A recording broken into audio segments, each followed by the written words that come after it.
जय श्री कृष्णा। मैं संध्या शर्मा श्री चैतन्य महाप्रभु की सुंदर कथा में आप सभी हरि भक्तों का स्वागत करती हूँ। नित्यानंद जी 12-13 वर्ष की छोटी सी अवस्था में ही घर छोड़कर चले गए थे। 20 वर्षों तक ये तीर्थों में भ्रमण करते रहे। इनके जो साथी थे सन्यासी जी, वे इन्हें छोड़कर कहाँ चले गए इसका कुछ भी पता नहीं चला। 20 वर्षों तक इधर उधर घूमते रहे, परंतु प्रेमी के लिए इनका हृदय छटपटा रहा था।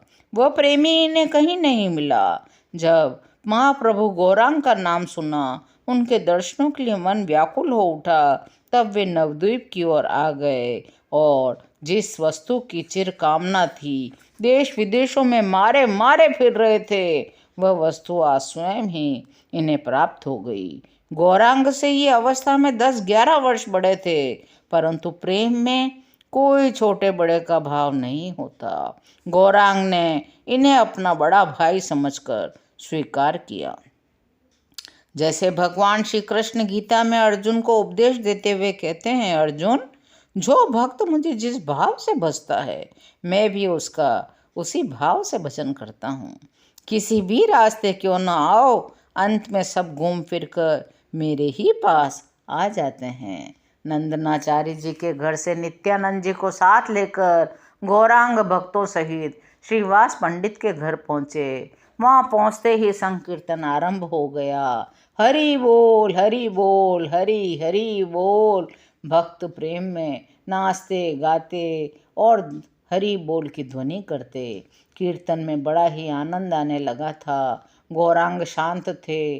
अब वे भी भक्तों के साथ मिलकर शरीर की सुध बुद्धि भुलाकर हरि बोल गाने लगे। महाप्रभु नित्यानंद जी के दोनों हाथों को पकड़कर आनंद से नृत्य कर रहे थे। नित्यानंद जी भी कार्ड की पुतली की भांति गौरांग के इशारे के साथ नाच रहे थे।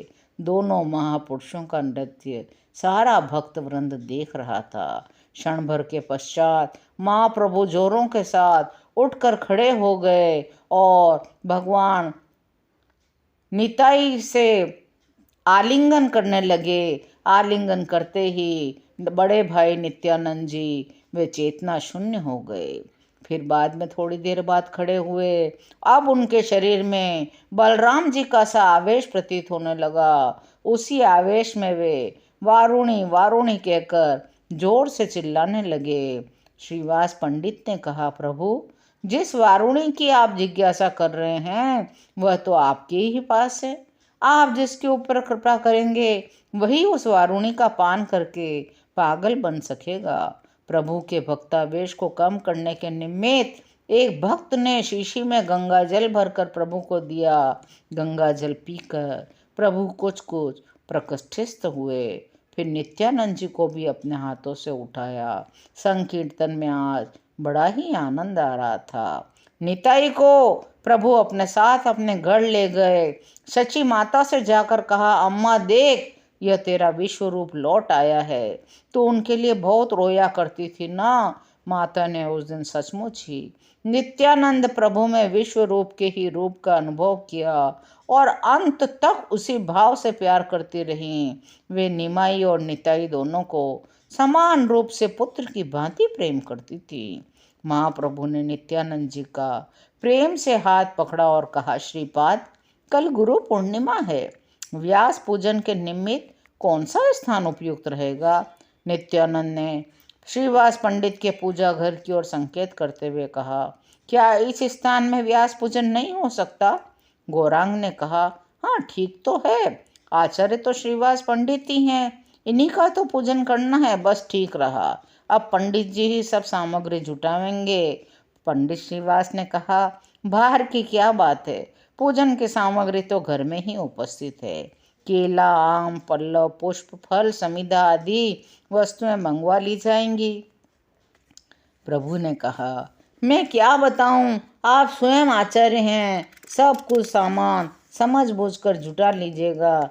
चलिए, बहुत समय बीत गया, अब गंगा स्नान को चलते हैं। श्रीवास पंडित, मुरारी गुप्त, गदाधर सभी भक्त निमाई और निताई के सहित गंगा स्नान के निमित्त चल दिए। नित्यानंद जी का स्वभाव बिल्कुल बालकों सा था। यद्यपि वे उम्र में बड़े थे, लेकिन वे कूद कूद कर चलते थे।